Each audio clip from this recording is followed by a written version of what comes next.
Okay, thank you. Thank you for the invitation to speak today. And can I say what a pleasure it is to be invited to talk to a group that I haven't really connected with before. So I'm looking forward to the questions and answers. And obviously, always a great pleasure to be on the same panel with Alex, who I actually wrote about when she was a professional footballer. I was a very average footballer. I'm almost competitive about how average I was, but I wrote about Alex's professional career when I was doing some research for UEFA, and obviously I admire her a great deal as an academic and the work that she's doing at FIFPRO. So it's a lovely occasion. Where I think we're at is at a real crossroads in terms of women's sport. So one of the things that I think we need to be really careful about, and I've developed this throughout all of my work, is that I don't accept the narrative of progress, that women's sport is making progress. And the reason that I don't talk in those terms is that I feel the narrative of progress is always compensatory. What I mean by that is that men's sport is often described as being in excess. So, you know, they get too much money, it's the Euros are too big, it's too expensive, blah de blah, blah de blah. So men's sport is often posited as being the full fat Coke, you know, version of a Happy Meal, and women's sport is often posited as some form of compensatory thing. So it's kind of a bit like eating your greens. It's not something that you necessarily want to do or get excited about, but it's something that is can be good for you. So I reject those terms and talk instead as a historian in terms of continuity and change. Where I think we're at this summer is a huge period of continuity, mutually reinforcing industrial complexes around the Olympic Games, around what we're seeing of the organisation of football in UEFA, and obviously the Copa America last night as well with Argentina's victory. So you get these kind of mutually reinforcing industrial complexes. And what I mean by that is that, you know, the IOC reinforces the legitimacy of FIFA, reinforces the legitimacy of UEFA, and in turn they as sporting federations reinforce the legitimacy of the IOC. And when you look at the governance of sport, the gender politics of it is horrendous. And as you rightly said, Danny, I've been doing this for 25 years. I went to my first IOC conferences in France, in Paris, back in 1998, 1999. And there were targets set at that time for the sporting federations to have up to 20% of their governance female. And when I went back to IOC conferences in 2006, 2007, they just realised that those targets weren't achievable, so they scrapped the targets. So while we're talking about the first gender parity games and these kinds of slogans, when you break it down under that, we need to look at the structures which reinforce those kind of narratives. And then within that, if you look at individual sports, and I'll draw my remarks to a conclusion in just a second. If we look at individual sports like women's boxing that was introduced in 2012, there are fewer weight categories for women than there are men. So you've got female boxers trying to make the Olympic Games who are suffering from all kinds of eating disorders and all kinds of physical burnout because they just can't make the weights. So there are fewer opportunities even within what is supposed to be a gender parity Olympic Games. And don't get me started on the costumes of beach volleyball and the fact that the women's beach volleyball costumes have to be a maximum size on the briefs, and that women protesting that who wear shorts are liable to get a fine. So we need to look at the structures. We need to look at how it's mutually reinforcing across world sport, and then break it down to look at the individual sports and what opportunities there are. Thanks, Jean. I think Yeah, that kind of points on the discourse of progress and kind of why that might be problematic. I think it's kind of a really useful kind of starting point.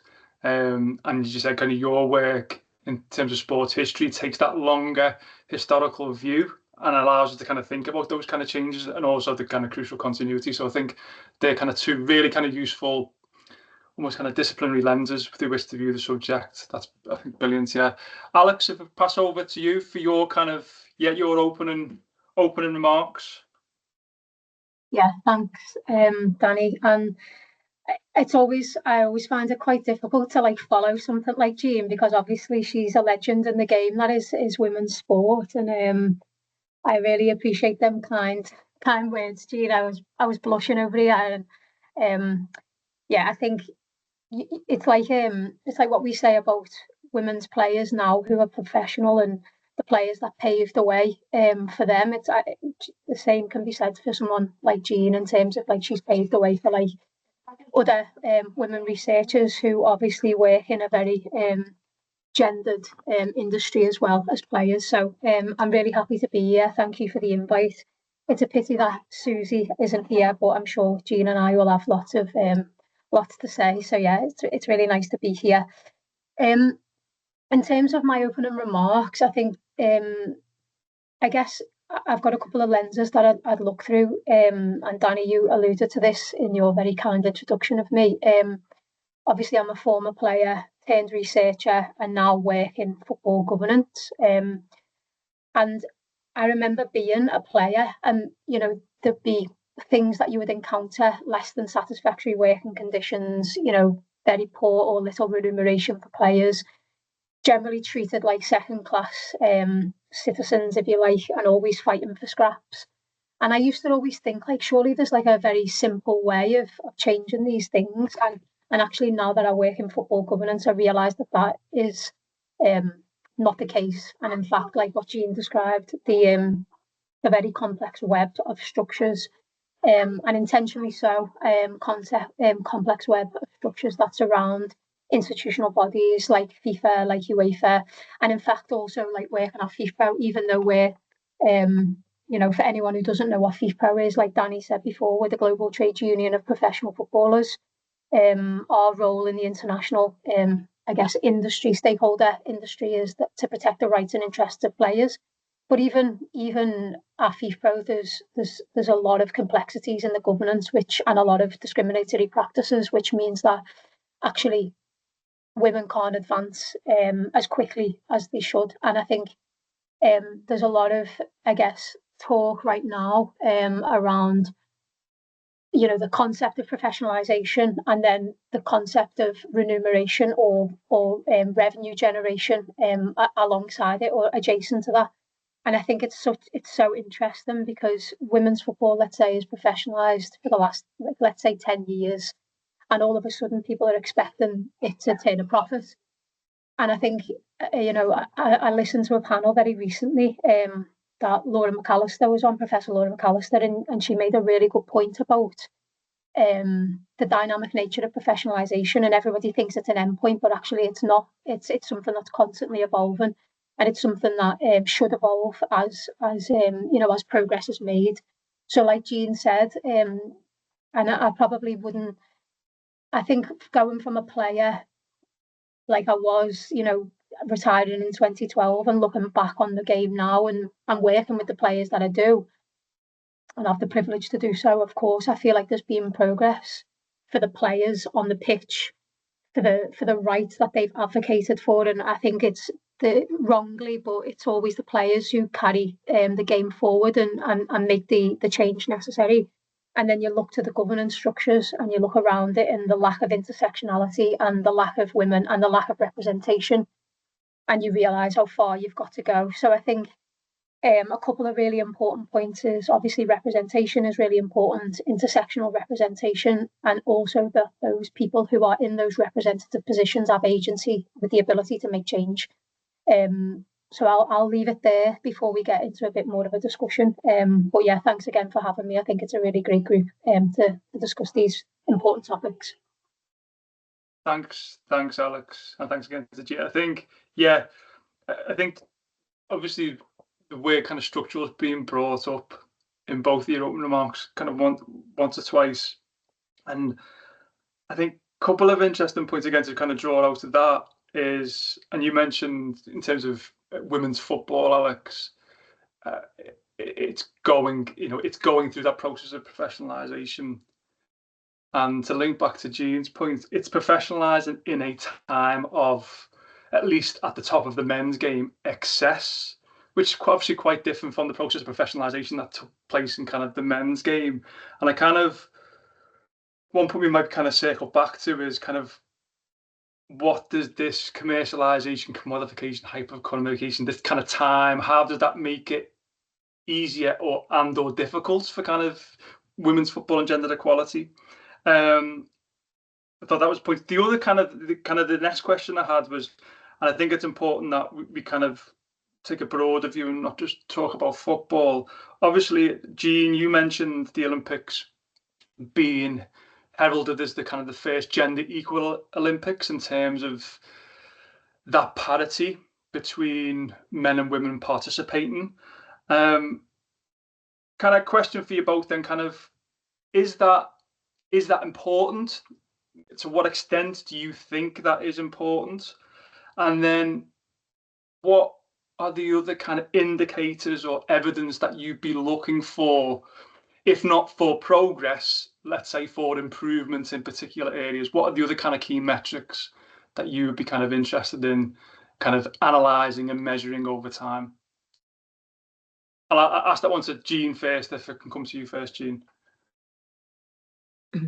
Well, representation is important, and of course, one of the things that an Olympics does, and don't get me wrong, there are all kinds of problems. I mean, I'm sure everybody on the call will be aware of the fantastic work of Jules Boykoff and other academics who cover the Olympic Games, Helen Leginsky, and those kind of critical academics, Bruce Kidd and others, because actually the representation of the female athlete is really important, because that's what gives individuals a platform.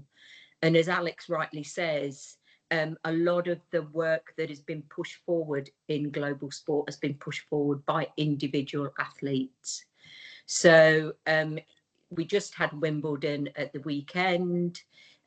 We got a new female champion.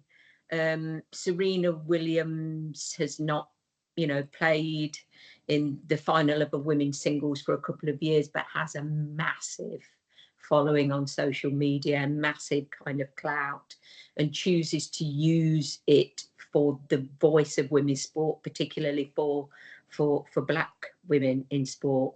So it's that kind of intersectional thing that Alex was talking about. So the platform is very, very important.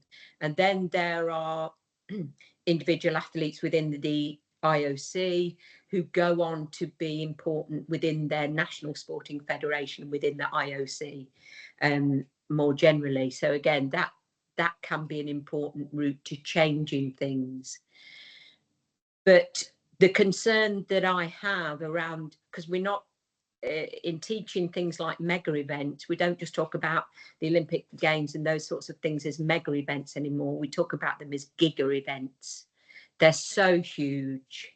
And what we know, say, from the longitudinal studies, the argument that funneling money into elite sport will inspire the next generation, we know from 2012 in this country not to be true. The UK currently has a more obesity problems among children than it did before 2012. So 2012 clearly did not inspire a generation. And then to contextualize that, a few of us might have, thought about the Mobot and Jessica Ennishill and all of those kinds of things. But if you're going to inspire a next generation to be healthy and to move, they actually need access to the facilities, resources, time, and all those other elements around it. And it was actually 2012 politically was a deliberate austerity gains. The first one in 1948 in post-war conditions. 2012 was deliberately austerity conditions created by the Conservative government. So if you are going to a state school and they have had to sell off their playing field, then you're not going to have access to green spaces at school. If due to the national curriculum, the time is being crunched and actually physical education as a subject is less than 1 hour a week, and you don't have access to private transport and you can't get to a local leisure centre, then where are these kids going to do their sport? Never mind that we have fast food companies going into schools and they facilitate vending machines and then try and influence the schools that the kids can't leave at lunchtime and break so that they have to eat what's in the vending machines. I mean, the way in which state schools have been politicised in that sense is affecting whole generations' health, let alone just access to sport. So what we have to think about is, do we genuinely want a healthy population? And I think if we look at Scandinavian countries, their attitude, to health are very different than we have here. And then we need to look at, again, at the kind of structures around sport and health and those kind of agendas, not just elite sport. Yeah, thanks. I think, yeah, you kind of bring up, not a contradiction, maybe a dilemma between that kind of agency of individual athletes and how important some of those athletes have been in the past and continue to be in pushing forward kind of improvements in terms of gender balance, relations, equality, and the kind of the edifice below professional support. Professional sports is that kind of tiny part of the iceberg that the focus is on, kind of the whole edifice, which has been, as you mentioned, over the last kind of 14, 15 years, kind of neglected, at least within the UK. Just on that kind of impact of austerity and that kind of the long tail of austerity on sport, physical activity, exercise, is there any evidence that that neglect is gendered in the sense that women and girls sport and provision of facilities has been more adversely affected than men and boys, or is it just kind of a poor state, kind of across both?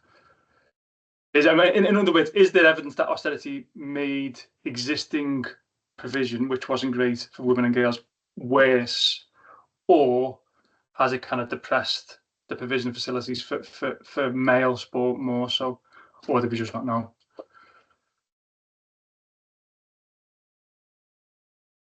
Does Alex want to take this, or do you want me to take it? Unless, well, question to either of you. Yeah, Alex, if you want to jump in, what's the situation, if we're thinking about the UK specifically for the moment, the last 15 years, and what perhaps austerity has meant for women's sport? Yeah, I mean, I think for an underrepresented group anyway, of course, austerity and any squeezing of public funds and like what Jean says, the politicisation of the education and also like sport and everything by the Conservative government over the last 14 years has been politicised, whether it's trans rights and women's entry into trans women's entry into women's sport, or whether it's education or whatever it is. And I think the fallout of that, or the consequences, and I don't for one second believe that the Conservatives have ever done the homework in terms of like what the fallout would be, or the consequences would be. Is obviously an oppressed group becomes squeezed, and an oppressed group can be women, an oppressed group can be women of colour, etc.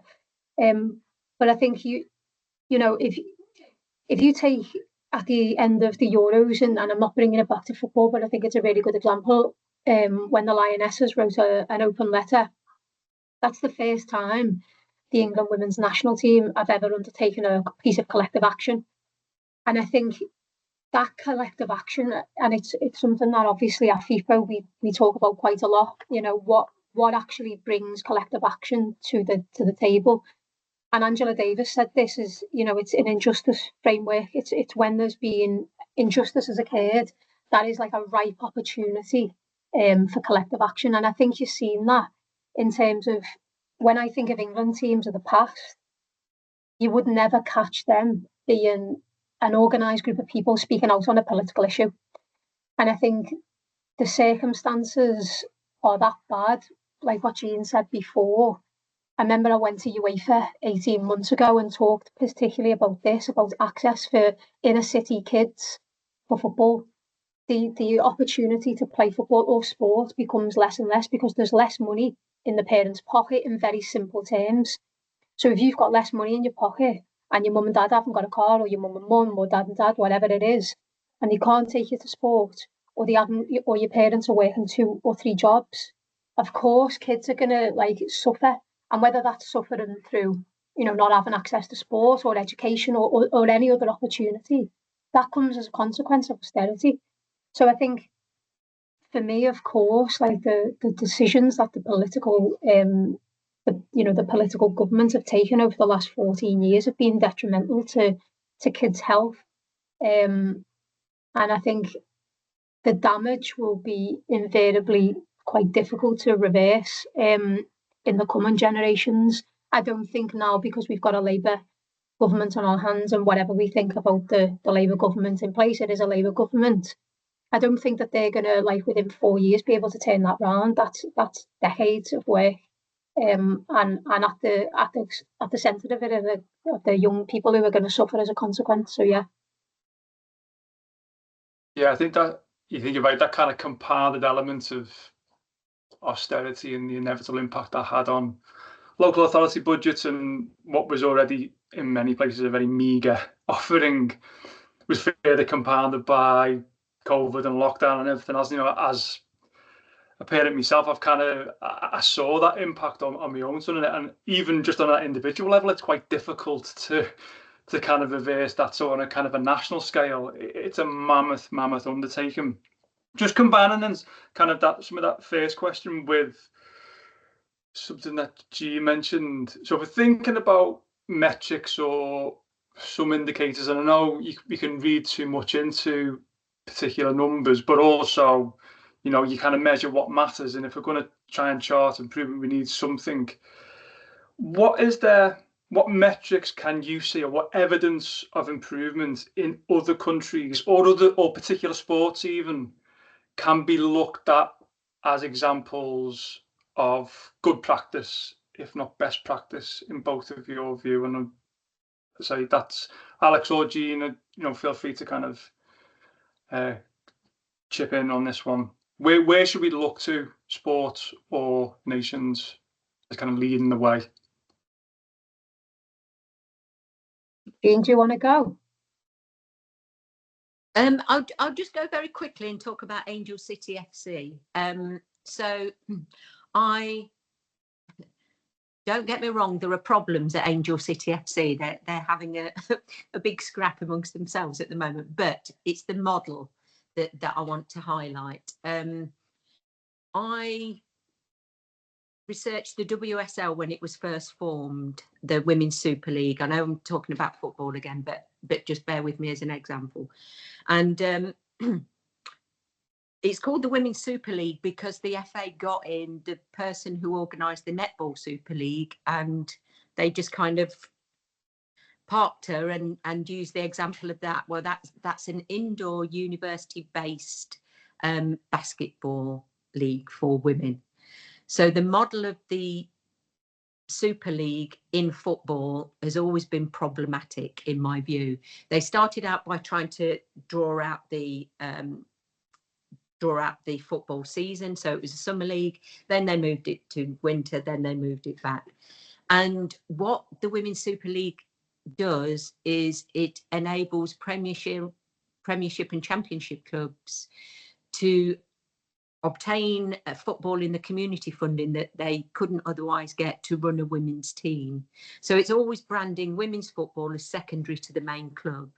And this is often a point that's missed around the likes of Chelsea.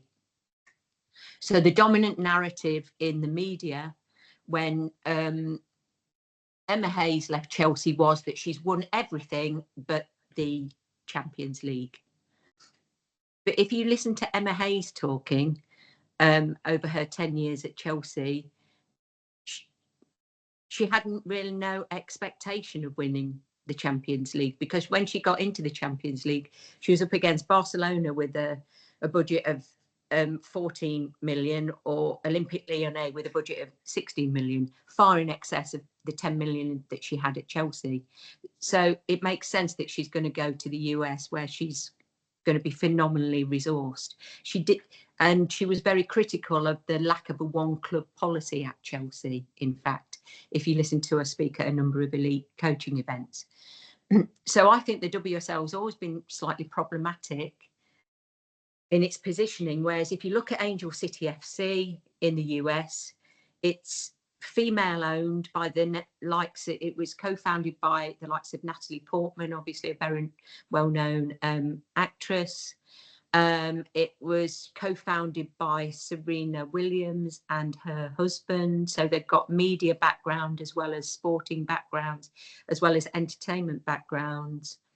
And what Angel City FC does, they don't always win, in fact they rarely win, but what they do are very active in their community, so that the people get a fantastic stadium experience, including being able to sit very close to, you know, Julie Foudy or whoever. And it's a women-owned, female entrepreneurs with a feminist message overtly. And they're very good at their intersectional politics. You know, that if pride is on, they go big on pride. Trans rights, they go big on trans rights. So that's a very different model than we have in the WSL. That's one of the places that I think we ought to be looking, rather than this kind of Me Too catch up of the WSL. Alex? Yeah, I think you're hitting us with some big questions here, Danny. So I'm frantically scribbling notes down to try and like formulate some thought in my brain. I think for me, like the question has got to be like, when we think of progress and like this, like gender equality and representation and all of this, I think first of all we've got to ask our question, like ask the question whether like equality is actually the end goal. Because I think like what I now experience is like it working in football governance is like this really absurd notion of like reverse sexism. So like I give you a really good example of this. We're doing a study on ACL injuries. And for anyone who's not familiar with an ACL injury, it's a knee injury that's really bad. And women are 2 to 6 times more likely to experience this than men. One of the questions that I got after doing a 15, 20-minute presentation on this from a man who works at a union, I won't mention it, but like, because obviously that would be quite slanderous, but I'd love to just to slander him. But like his response to me was not like brilliant project or anything, was like, this is sexist because this is not being done for men. Like, and he was really serious. And like, obviously for Danny and Jean, who are quite familiar with me on this panel, like normally I do swear quite a lot, but I'll reserve myself for this. But I was like, are you actually kidding? Is this a joke? And so I think because everybody's banged on about equality for that long now, we're in this really weird like nexus of people being like, well, that's unequal for men, and that's unequal for men. And if that's happening for women, we want the same for men. So, and this is this like very strange like, or maybe it's not that weird actually, like offshoot of like reverse sexism or like reverse inequality, let's say. And I think for us, like when I think about like progress and countries doing it good, it's all about asking the critical question about actually is equality what we want? Do we want equality between the sexes? It's very simple to just go like, yeah, of course. But actually the if you think about football, it's governed by FIFA. So you've got 2 labour markets governed by one governance structure that's not fit for purpose for men or women's football, in fact, but actually it governs men's football. And like what Jean says, as a collective add-on, it now governs professional women's football without actually the gendered specificity that it needs, and the innovative thinking around like how do we actually not advance the women's game or women's sport more broadly. So I think in countries that I see things going well, the fundamental element that every country has is a solid collective bargaining agreement. And I think what that allows you to do is, obviously, for anyone who's unfamiliar with a collective bargaining agreement, it's just an agreement between parties, the employer, the employees, and like usually a third party, which is a union.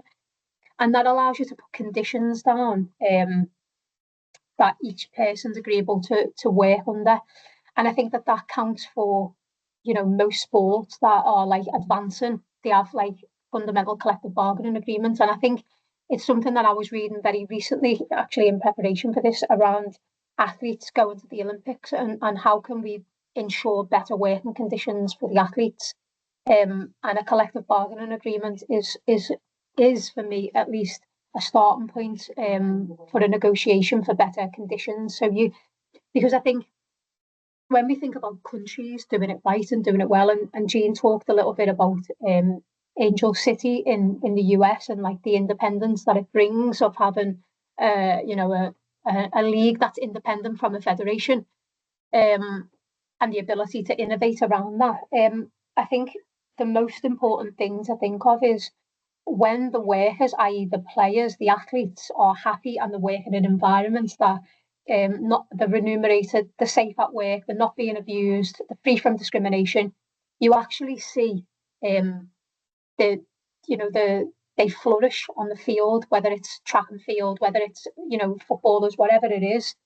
And I think fundamentally that's the question that I would pose to this group, is about equality, but and secondly about the treatment of workers in their working environments, and actually classifying them legally as workers to be able to go and have representation. I think that's also like something that's really important. So I think there are really good examples, Danny, of countries that are doing it well. The US is, for me, probably the biggest country that does it well, because being a woman and playing sport in the US is cool. Like being a jock in school is cool.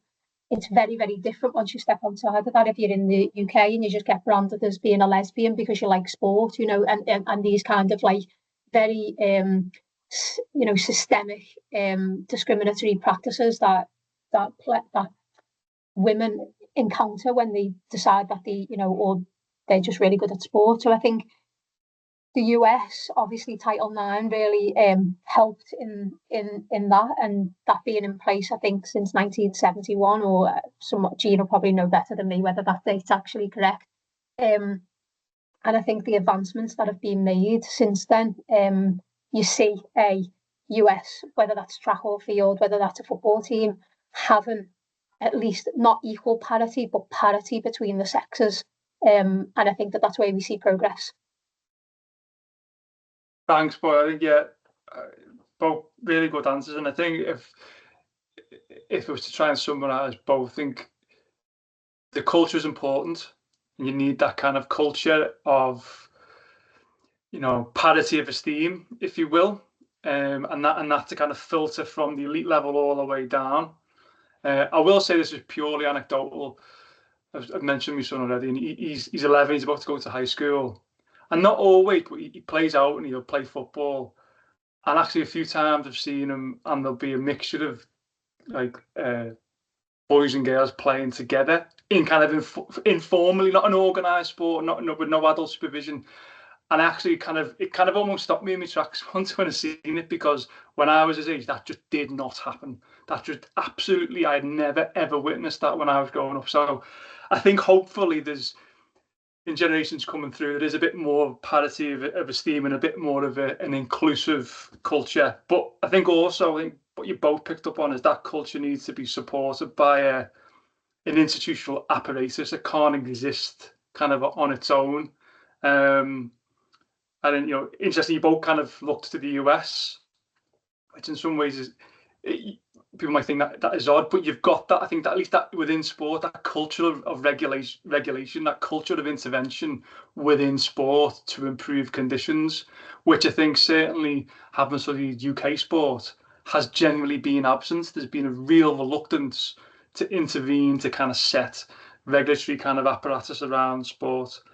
I want to kind of give as much time as possible to discuss it. So I kind of finish on one final question from me for the moment.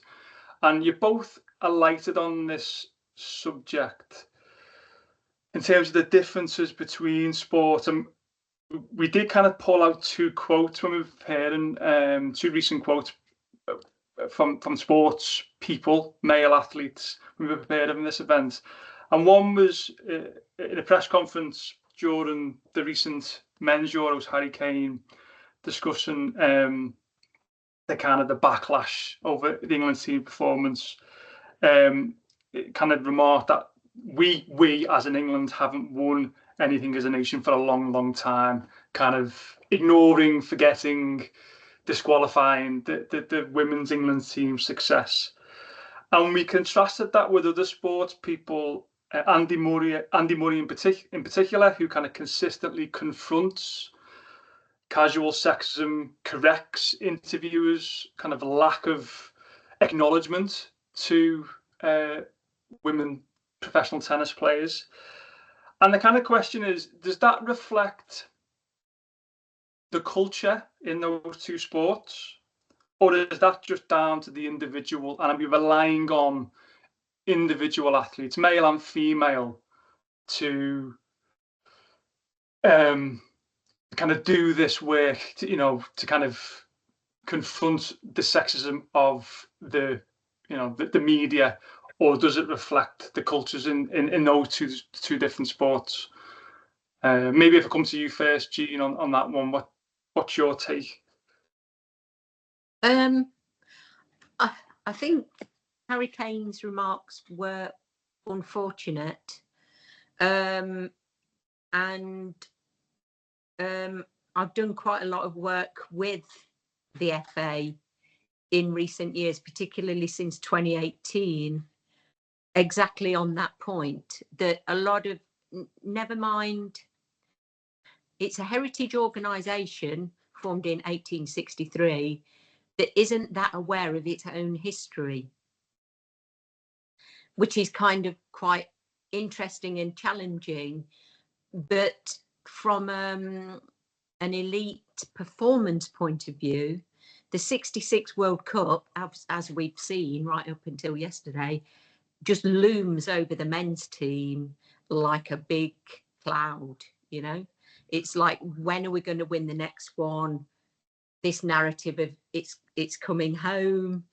Well, it's not been home for 50 odd years on the men's side. It's probably out, bought its own house, got its own family, moved continents. So I think we need to get rid of that particular narrative. But a lot of the technical department don't know who Bobby Moore was when he famously won after a cancer diagnosis and treatment. So as a very young man, so they don't know the history of that team and what it achieved. And within historical studies, the 66 World Cup, I hate to tell people, is seen as a blip in an otherwise decline of English football. Whereas if you look at Franz Beckenbauer and the way that he was treated quite differently by the DFB, obviously went on to win, went on to become manager, went on to become a part of FIFA, and they do that very much within their women's side. So there are specificities of problems around certain sports. You've only to look at who Andy Murray's mum is to know why he's telling those kind of particular stories, and that's sometimes down to individuals. I just partly also in wanting to contextualize this discussion, think about traditionally female-led sports, because we don't always think of that. Women's hockey in this country, the Women's Hockey Association formed in 1894 and ran their own sport right until the 1990s. So we do have proud traditions of women leading sports organisations. They were just obliged to go in with the men to get into the Olympic Games. But if you look at what we might think of as minority sports, because football is a bit of a bulldozer, it is kind of the most global of sports. But I was talking recently to the CEO of World Netball. Again, traditionally a female-run sport, particularly for women and girls, and their major growth area is looking at men and boys. And actually, men's netball in India is apparently one of the fastest growing activities. And the really interesting thing about that is it allows for different kinds of masculinities. So the kind of men who get drawn to netball, as I understand it from these brief discussions, you know, it's taken on kind of quite a Eurovision, quite a camp aesthetic, because it's not that hyper masculinity that we associate with American football and certain other sports. And to the same degree, other sports that have traditionally been women only in the Olympic Games, like synchronized swimming, there are a group of young men in Japan who are like kind of pop heroes, like a pop group, very kind of glittery, very much of a camp aesthetic. And so it allows, if we move away from these traditional models, because I think we've got to problematize gender in terms of masculinities and femininities, it allows for the expression and for the engagement of different kinds of groups. So although I'm very football centric, I'm trying to kind of think about what these other sports can lend to that differentiation of gender. Thanks, Jean. Alex, did you want to come in on that one? Yeah, thanks. I think a couple of points. I think, like what Jean said, visibility is key, really. So, like Andy Murray, obviously his mum is Jude Murray, and everybody knows who she is, and very visible, and really pushed him. But then, as a kind of counterpoint to what Harry Kane said, I'm not sure if anyone's seen what Declan Rice said about being around Arsenal. Now, for anyone who's unfamiliar with Arsenal women, they've very steeped in heritage. They're the most successful women's team in England, and they've been investing in their women's team for as long as, I guess, football has been about, really, like as in a professional sense. And so that's like true representation. I mean, going back to your earlier point, Danny, about like, does gender representation matter in this parity, between the sexes for the Olympics? I think when it's not done as progress washing, you see the consequences of like what you see at Arsenal. So Arsenal, the women's team, are deeply, deeply entrenched in the kind of one club mentality, let's say. And then you get comments from Declan Rice, who obviously goes into the training grounds, sees highly decorated players who he respects, Leah Williamson, etc. And it's just like, yeah, we want to do a little bit of what the girls have done, what the women have done. In contrast to that, a lot of what the FA have done up until this point has been progress washing. They wanted to have the FAWSL. They didn't want to pay for it. They wanted the government to pay for it initially in its inception in 2010. So they weren't really ready to properly commit to it financially, resource-wise, and so it's seen as like a box ticking exercise until probably very recently, until they've seen the fruits of the labour, if you like, when England have won the Euros, reached back-to-back consecutive World Cup finals. You're kind of like in that kind of moment where, like, then you see the fruits of your labour, and so I think there's a couple of different ways of chopping it up, but I do think when representation is done properly, and it's invested in and it's intentional, you see comments like what Pep Guardiola said around like the team winning the treble, when they were saying like, you're going to be the first team to win the treble, and he was like the first men's team, because obviously Arsenal did it back in 1999. I respect for football seeing intentional representation, and I think that visibility is the key. So I think, yes, they're individuals making comments, but their perception is built from what they see. And obviously Harry Kane, I would say that he's very, very heteronormative in the way that he behaves and his persona. He's Mr. England, he's very patriotic, all of this nonsense that goes alongside his persona. So it doesn't surprise me that he makes a very heteronormative and discriminatory comment.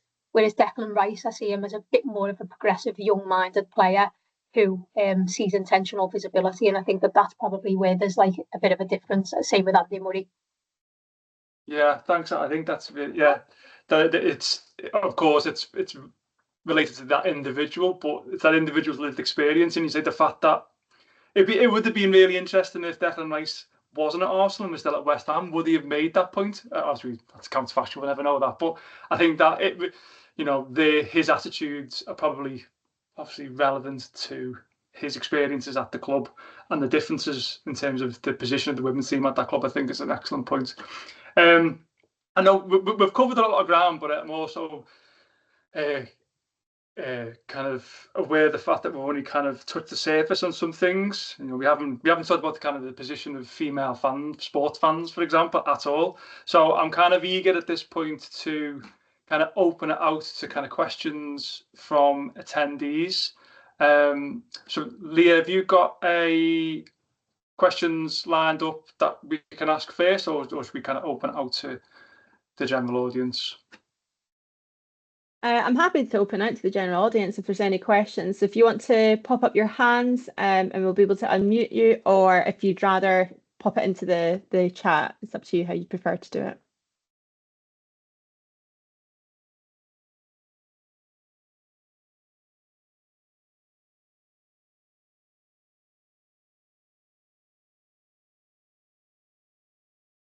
I should also say, Leah and Jess, you might have a question that you want to ask and kind of abuse your position as moderators as well, maybe. I think we have one question. I'll just unmute you.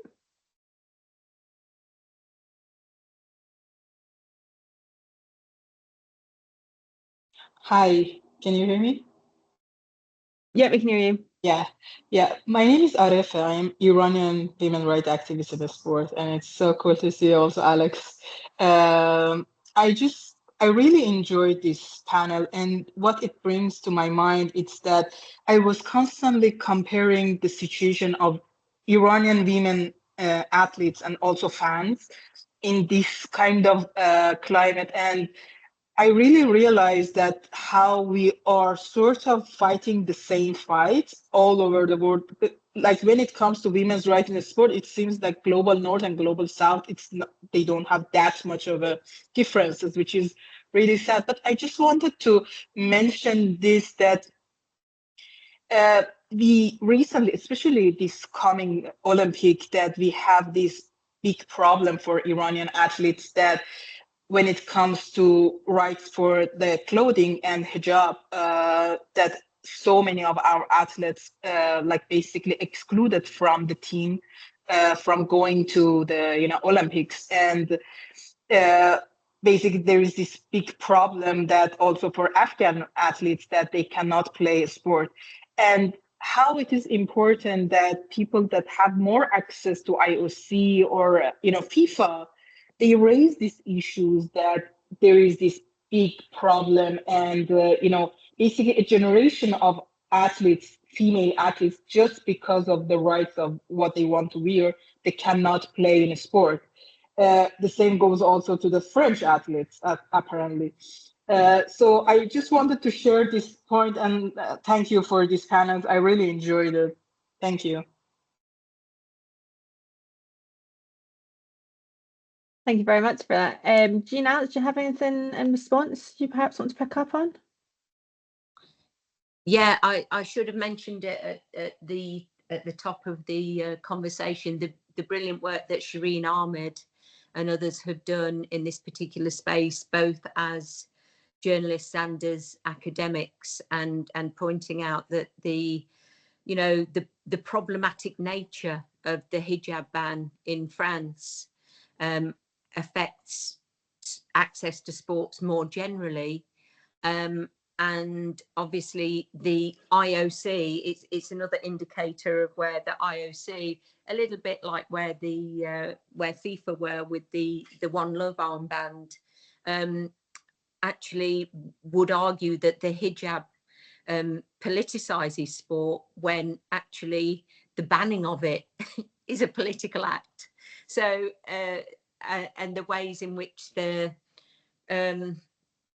that these organisations almost casually exclude people who have certain sets of beliefs or who want to dress a particular way.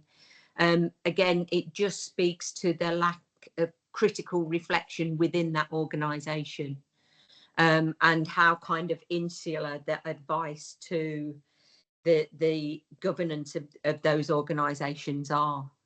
So yeah, thank you for reminding us of that example. Yeah, thank you, Arefe. And nice to, well, not, I can't see you, but nice to hear your voice anyway, and I hope that you're doing well. Yeah, I think obviously, essentially what the banning of the hijab is discriminatory, and I think it's like one of those issues that really needs to be carried forward by other sport and other representation, like by players, because I think, like anything, once players get involved and really raise awareness around these issues, as opposed to any other like political or non-political body or like activists bringing it to and putting the organisation's feet to the fire, if you like, on some of these political decisions or the politicisation of women and their bodies.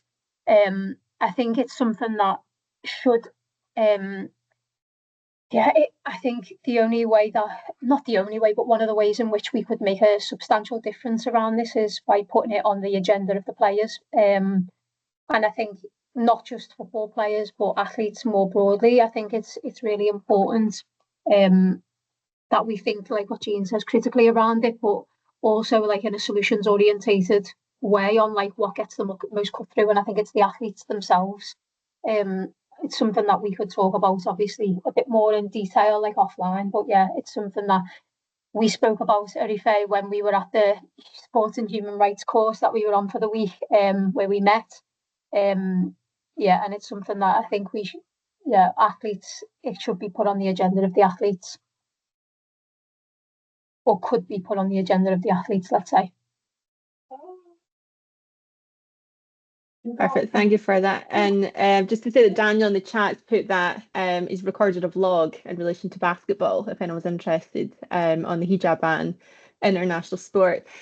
We have a question from David Scott in regards to teaching. So the question is, thinking from a sociological perspective and how these issues can be addressed when teaching them to students, are there any key theories you draw upon in your own work that goes beyond the things like Judith Butler and Raven Connell? A big question for you there. Yeah, lots. One of the things I often did with students, both at undergraduate and master's level, is to think about theories of liberal feminism and radical feminism.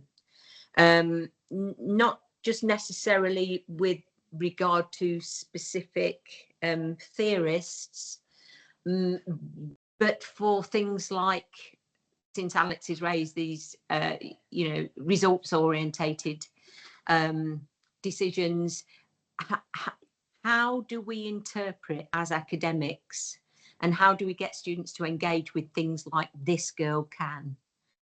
For me, that kind of program is the apotheosis of liberal feminism, something that is meant to inspire women to get into sport and movement and good health, actually infantilizes them in the name.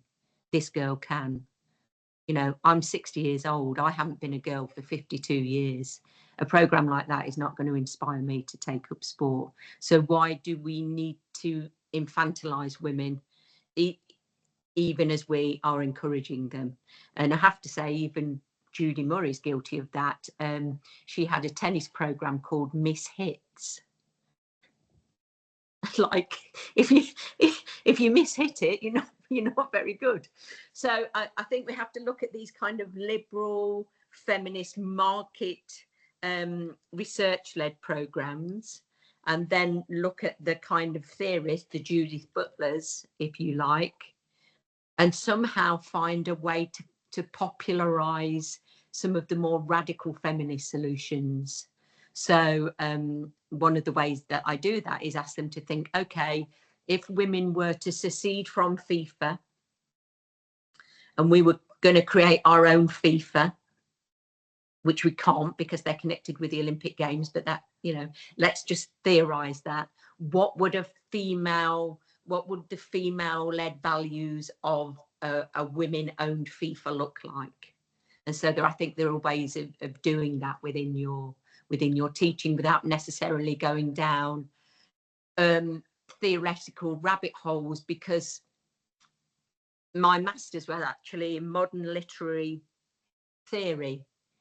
And I got very interested in a lot of French structuralist and post-structuralist feminist theories, which when I came home and talked to people about them, people just kind of glazed over and got no interest whatsoever. And I think one of the things that both Alex and I are very interested in doing is changing things, connecting in a critical way with the way things are now in order to change things. Yeah, I think from my perspective, like when I did my PhD in 2019, I used Bourdieu actually as a theorist, and I found that was quite useful to think about how gender becomes entrenched and, you know, in our habitus, and then it affects the type of capital that we're able to acquire, and then obviously how that plays out in the field.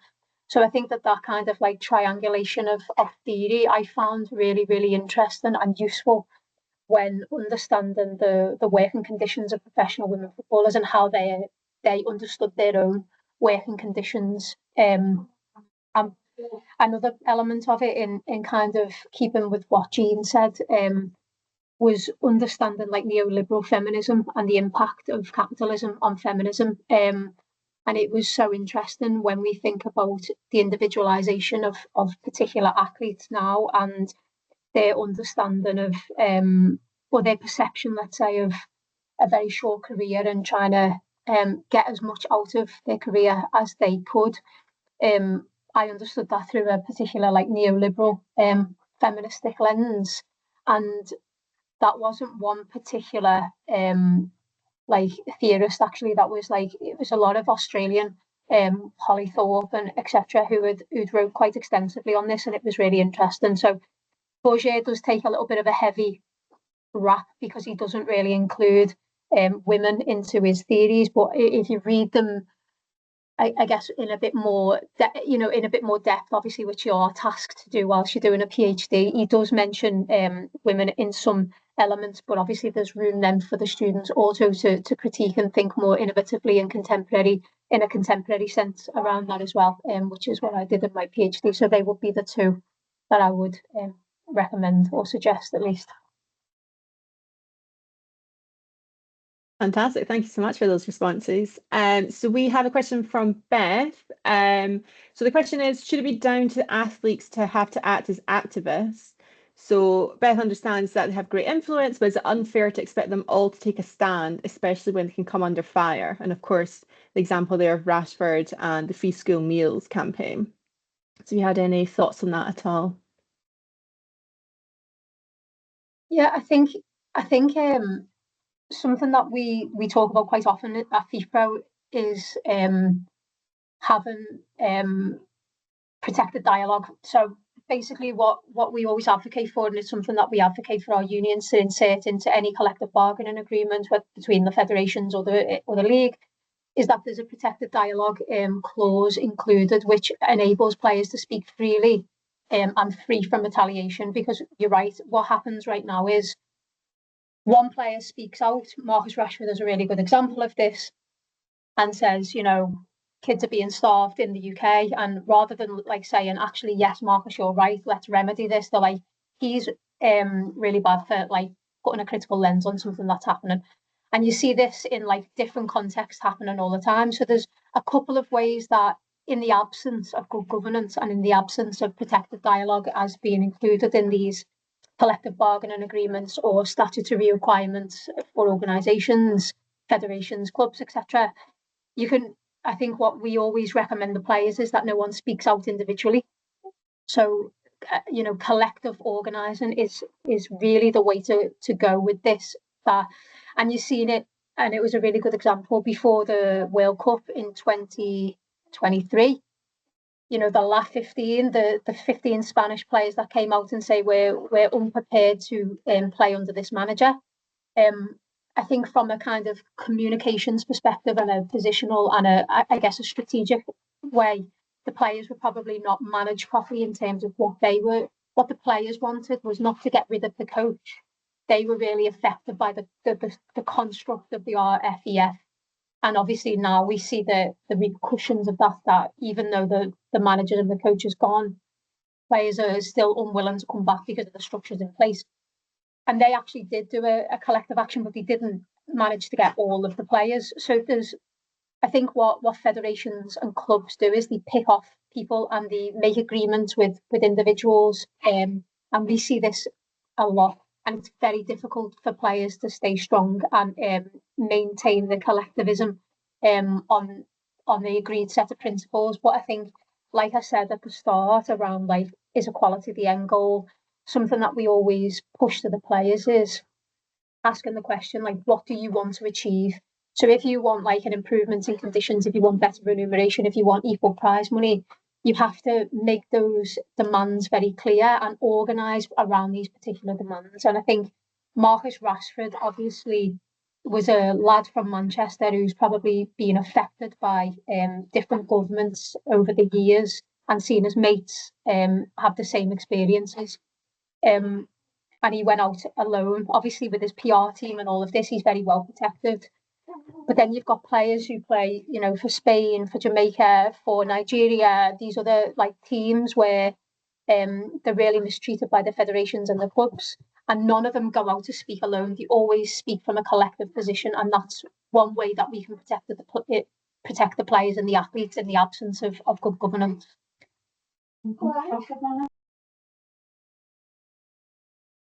Yeah, there's a really brilliant academic at the moment who I heard in Australia last year at a conference out there, and she's actually developing quite a bit of it's almost like a next step on from this sort of work that Alex and I have done, where she was showing us the living conditions of so-called professional women footballers.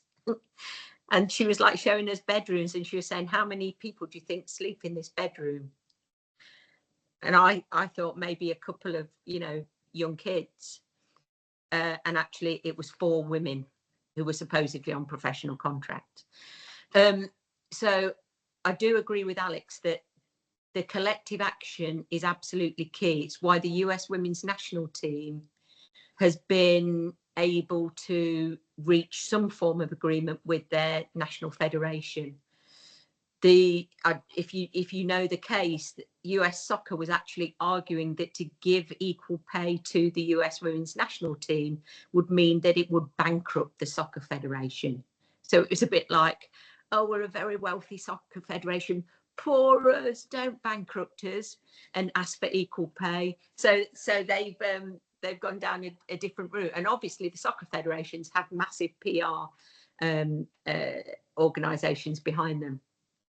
Where I think it's problematic that to ask individuals to take this on is that it's a double burden.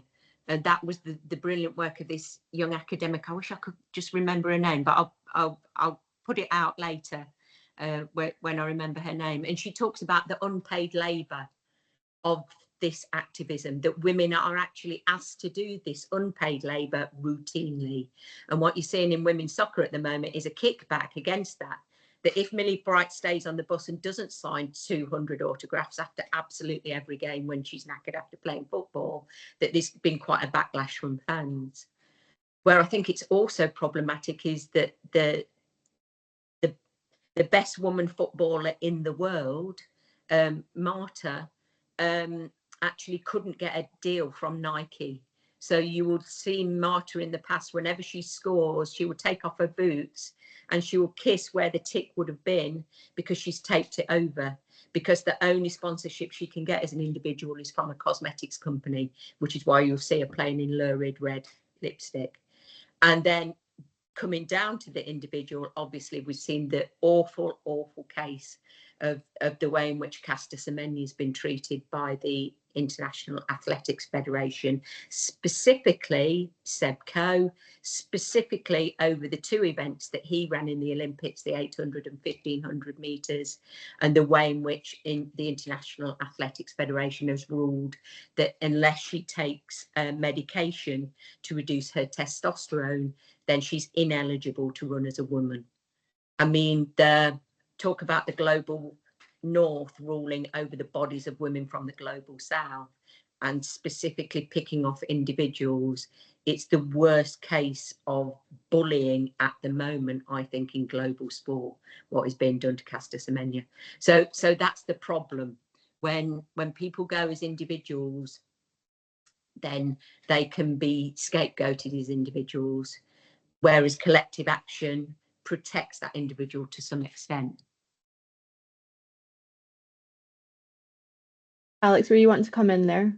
Yeah, sorry, just one more point on that. I actually, obviously, I've give you an idea of how to circumvent the absence of good governance. I also don't actually agree that players should be the advocates, you know, from like a personal perspective, of course. Like the structures and the systems should be in place where there's natural progression and you know, players are treated as partners rather than commodities in terms of like how they're, you know, remunerated and how they're treated in terms of conditions and stuff. So I don't think it's right that they should advocate, but I do think for the foreseeable future that will be the case, because the structures and the governance that surrounds professional football particularly, and professional sport generally, is, you know, they're unwilling to change, and the only way they really change is by public shaming, by public pressure. And you know, I think very recently the NFLPA, which is the Players Association of the NFL, I think it's the richest sport in the world, did a survey with the players, and some of the clubs that are worth billions had rats in their shower rooms. And so, like, it's not a matter of whether we've got the money, you know, like these federations, like these clubs. It's actually whether they think that the players are worth the investment, and actually they'll just put up with it until there's public pressure and public shaming, and then of course obviously all hell breaks loose and they're like, oh, we're going to reinvent ourselves and we've got all of these policies that'll protect players, blah blah blah.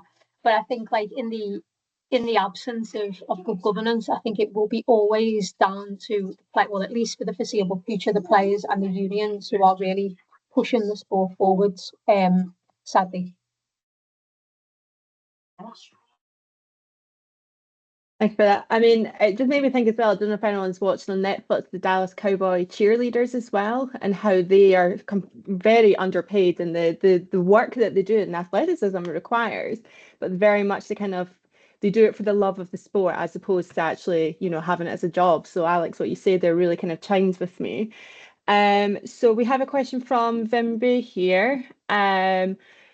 Saying, I want to know your thoughts on how intersectionality plays a part in the discussion of gender and sport. So Vimby's doing a dissertation on how gender and race both impacts Black British women's participation playing football in England. Now, there's a lot of conversations and readings on women in football and race in football, but doesn't always show a nuanced intersectional perspective. So wondered if you have any kind of readings, authors, any kind of recommendations for that.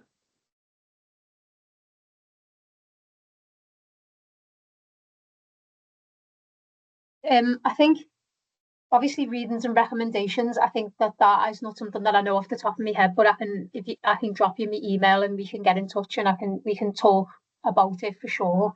Jean will probably, she's like an encyclopedia, so she'll probably know a couple of people to recommend. But I think what's interesting is if we cast our minds back to just before the World Cup or just after the Euros, let's say, when there was a lot of let's say talk around the whiteness of the England women's national team, and I know that Jean's actually written quite extensively on this topic and she's done a bit of research on it and stuff. And obviously Beth was really demonized and she did make very inappropriate and short-sighted comments. And I guess from a player perspective, when I was playing for England many years ago, and I was playing with Anita Asante, with Eni Aluko, with Leanne Sanderson, etc. And there was very, very prominent black and non-white players in that team. And if we fast forward from then until now, let's say, you notice that there's been a whiteness that's creeping into professional women's football, and it's very, very similar to actually what we see in the US, where football now is becoming a pastime for the people who've got money. So I made the point very earlier on, like when I was a kid, I used to play for Everton, and I could get a 60 bus that stopped outside my house, and it took me to Belfield, which used to be Everton's training ground. Danny probably knows this as an Evertonian. And it used to take me to Belfield. It used to take me 30 minutes. If I was that same 14-year-old now playing for Everton, because the women's game's professionalised, he'd play at Finch Farm, which for me would be almost impossible to get to because it's quite outside of the city. So like local public transport doesn't run there. And you see that with Arsenal training at London Colney. They used to play a Highbury. All of things as a consequence, let's say, or an unforeseen consequence of professionalisation, the inner city kids, i.e. where you see demographics beyond just being white, don't have access to professional football. I know Nikita Paris has spoke about this topic very, very well as well. And I think what we see now is, because if you think about it, those white players who are playing for England now will have more opportunities post-career than someone like me or someone like Eni, who have had to really fight tooth and nail to get a role in like football governance or media or whatever you do. And so you'll see white people then going to take roles in governance or on the media. So then the visibility again becomes an issue, and actually in decision-making position, we don't have any intersectionality beyond non-white people and obviously heteronormative cisgendered people. So I think whilst it's a problem for now, there's also like a knock-on effect or a ripple effect, if you like, of whitewashing the England team through professionalisation. And I think this is something, I know we've only got like 10 minutes or something, that I'm very, very keen to talk about more. So if you want to reach out and talk a little bit more, I can't remember the name of the comment, sorry Leah, what you said, but I'll drop you my email and we can, but they're kind of like my very preliminary thoughts. But I feel very, very incensed by this issue, because it's also like, I know UEFA have got a project which actually might be dead interesting for you. So what UEFA, not because of this issue, but they wanted to know how women and girls are entering into sport. So what they've done, they've enlisted like basically NASA in Europe to identify, if you imagine Google Maps, they're going to identify every club and its proximity to the local school, the bus routes, whether it's mixed, if it's a same-sex school or whether it's a single-sex school, to see how often women and girls have actually access to football fields. So whether they can just jump the local 60 to the local football club, or they've got to get the parents to drive them 3 hours. They really want to understand how how young girls are entering the game, because obviously the knock-on effect for that is, for the pool of players becomes smaller and smaller and smaller, and whiter and narrower and narrower. And so UEFA are actually doing work around this topic, which I find fascinating and really quite innovative. So yeah, happy to talk through that more as well. Yeah, in terms of readings, I'd have a look at Gwendolyn Oxenham's Pride of a Nation. It's written on the USA team and how the demographic of the USA team has changed over time. And it shows the systems in place. Brianna Scurry, the goalkeeper in 1999, was the only black person on the roster of the US women's national team that won the World Cup on home soil. They've just been celebrated, actually, after 25 years. And she's spoken about how, in terms of opportunities, financial reward, so on and so forth. So several of those women from what's called the 99ers are now millionaires and are investing in the likes of Angel City FC, notably Mia Hamm, who had the largest building in the Nike complex named after her not long after the victory, whereas Brianna Scurry's reality has been very, very different. So it can be quite interesting to look at that sort of work. I've done quite a few interviews. I'd start with Hope Powell's autobiography, which is called Hope, which is essentially how her generation of Black inner city kids, a little bit like Alex has described, were able to access football because they lived on social housing provision, and they essentially played in the streets, but it was commutable by public transport to get to major clubs to be spotted and then developed and so on and so forth. I've interviewed quite a few of those players, and those interviews you can freely access on the website jjheritage.com, because they were paid for by, it was a research project that I did for Football Against Racism in Europe, actually during lockdown. So people like Anita Asante were good enough to do interviews, and a number of other key players. I suppose one of the things that the FA has spoken about, particularly Kay Cossington in this regard, is that with the development of regional training centres, RTCs, that actually where those RTCs were placed for young women who were going to move up the kind of pyramid of football wasn't that well thought out by the FA, because it meant that you had to have access to private transport and somebody with the time and energy and resource to be able to take you there. So they think that that's a major factor in the lack of a pipeline of particularly Black and Asian young people from inner city backgrounds. But I would also point to Eni Aluko's autobiography.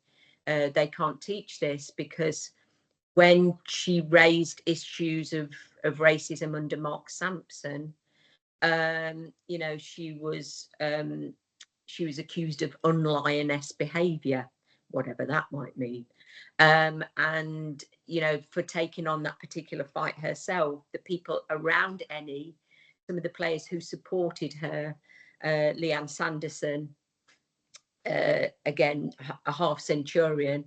Eni Aluko had 103 caps for England, never played for England again. So we talked earlier about the cost and the scapegoating of individuals who take these issues on. You know, there are specific historical turning points when the representation of Black British women and Asian women playing for England change, and I think that's the thing to really look at.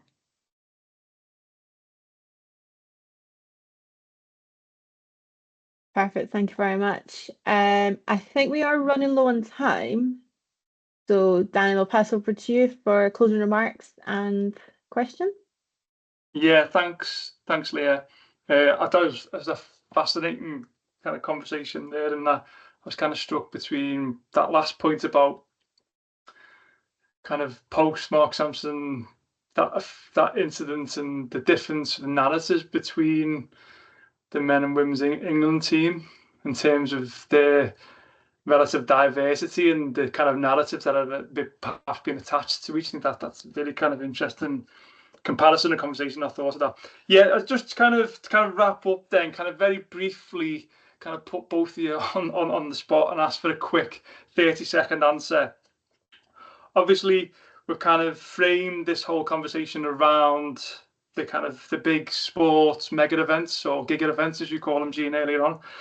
And often they happen in kind of 2 or 4 year cycles. So let's kind of use the next 4 years, kind of looking ahead in 4 years' time. What's the one key thing that you would like to see kind of realised and achieved in 4 years' time for women's sport? I'll go to you first, Jean. Sorry. I'd love to see a female FIFA president, somebody who genuinely is from the football community, and not like the outgoing general secretary that we've recently had. I'd love to see a female president of the IOC who is genuinely from the women's sport community and interested in diversity in all its forms. Thanks, Jean. Alex? I'd like to see athletes recognised as workers and remunerated for their activities and have conditions that are equal or better than their male counterparts. Brilliant. Thank you both. So I think those two, let's not call them aspirations, let's call them kind of targets, kind of as a good point to kind of bring the conversations to a close. So first of all, just to extend my thanks again to Jean and Alex for participating today and kind of leading the discussion and giving us your insights and experience. I think it's been really fascinating. I know kind of I've learned a lot. Also to thank my fellow PSA contributors, Jess, Sophia's not here with us today, Daniel and Leah, and particularly Leah, who's done a lot of the kind of the work pulling this together in the background. So yeah, particularly thanks to Leah. And of course, thanks for all the audience members for attending today and engaging and participating and asking questions, which is kind of always needed. So I also mentioned at the beginning that we hope this is the kind of the start of the partnership and discussion between the two PSA groups, and we will be looking to announce a call for papers for a joint panel at next year's conference in Birmingham. So please keep an eye out for them. Perhaps follow our Twitter, respective Twitter pages, and kind of that hopefully that will come out in the next few weeks. So thanks again to all. Hope you enjoyed it and learned a lot. I know I did, and hope to see you all soon. Thanks, everyone. Thanks. Thanks, everyone. Cheers. Bye-bye. Thank you. Bye. Bye.